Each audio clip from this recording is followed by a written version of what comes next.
If you have ever cracked open a personal finance book or, felt that wave of profound guilt after buying a $5 latte, you have undoubtedly bumped into the 50-30-20 rule. It is literally everywhere.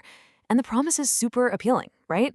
Just split your income into three neat little buckets and boom, you achieve financial stability. But as we're going to see today, the real magic of this framework isn't in blindly following it. It's in how you use it.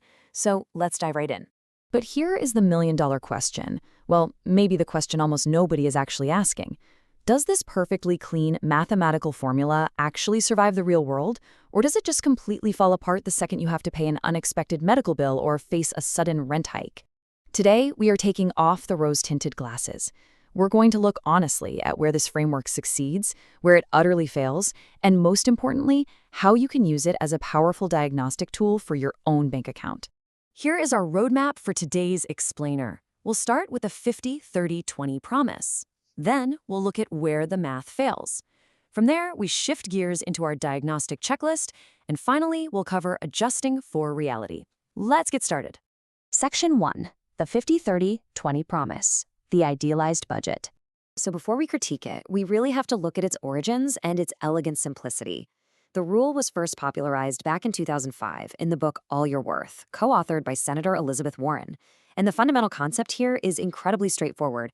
Instead of obsessively tracking every single penny, every coffee, and every random impulse buy, you just take your after-tax income, your take-home pay, and you simply divide it into three fixed buckets.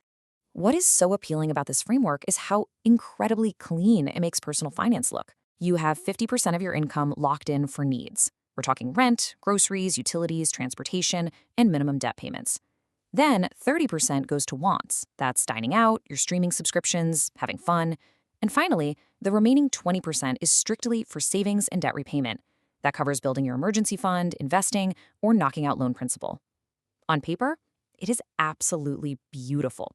You don't need a massive spreadsheet to get it.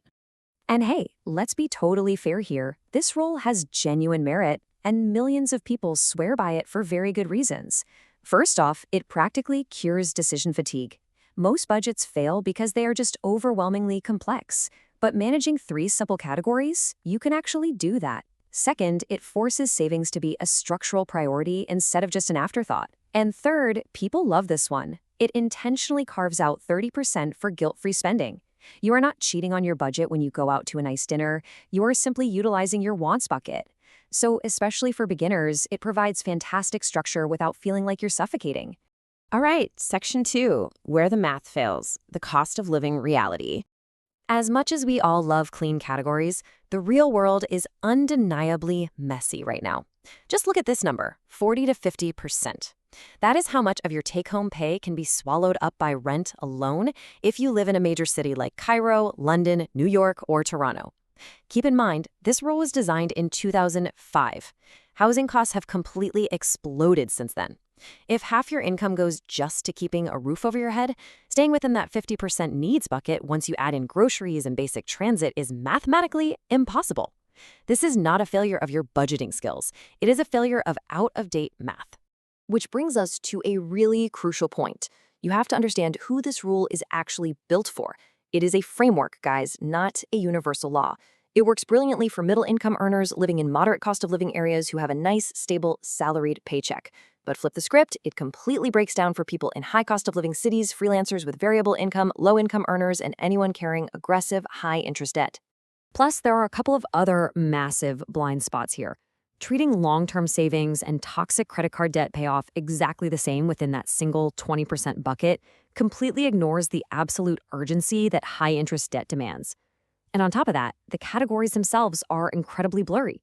Is high-speed internet a need for your remote job or a want for streaming 4K movies? Is your gym membership a physical health need or a lifestyle want? The rule doesn't give you clean answers, and honestly, that ambiguity makes it way too easy to lie to ourselves. Moving on to Section 3, the diagnostic checklist, finding your budget leaks.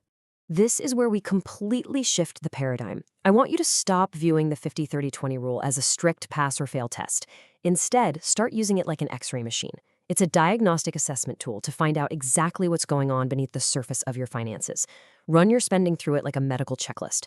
If the symptom is that your needs are way over 50%, your diagnosis is likely a heavy rent burden. If your wants are sitting at 45%, bam, the diagnosis is lifestyle creep. You've got a major budget leak.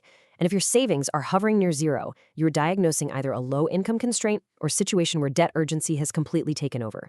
We're removing the guilt trip, and we're just looking at the symptoms. The absolute beauty of this diagnostic approach is that you do not need to magically hit 50-30-20 overnight. If your wants are at 45%, that is simply data. It's information. It doesn't mean you're failing. It just points directly to where the leak in your financial ship is so you can actually figure out how to patch it up. Section 4. Adjusting for reality. Adapting the ratios. So you've run the X-ray. How do you actually fix the leaks for the real world? Here is a simple step-by-step approach to adapt the rule. Step 1. Flip the whole thing upside down and pay yourself first. Decide your savings percentage right out of the gate, even if it's just 5%, and automate it. Step 2. Adjust your needs to your actual reality. If rent and food legitimately demand 60% of your income, own it. Step 3. Shrink your wants to fit whatever is left over. If that means your wants drop to 20%, so be it. You are customizing the math to fit your life, not the other way around. There's a perspective here that I absolutely love. The ratio is a guide, not a scripture. What matters is that savings and debt repayment are non-negotiable line items. You literally have full permission to break this rule. Empower yourself to take control of the framework, rather than letting an outdated formula make you feel like you are constantly failing. So let's tie this all into a cohesive real-world toolkit. Use 50-30-20 for your big picture macro strategy. But for the day-to-day execution, consider combining it with a zero-based budget for precise micro-level control.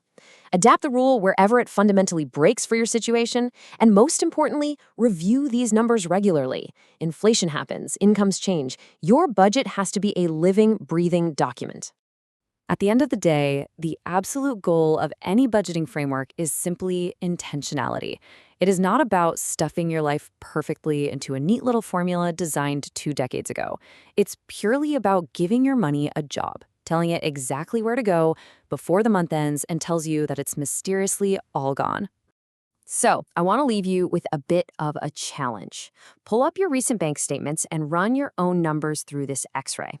What exactly is the 50-30-20 rule diagnosing in your bank account today? Are hidden needs quietly crushing you, or is lifestyle creep draining your savings? Find the leak, tweak those ratios, and take your financial reality back.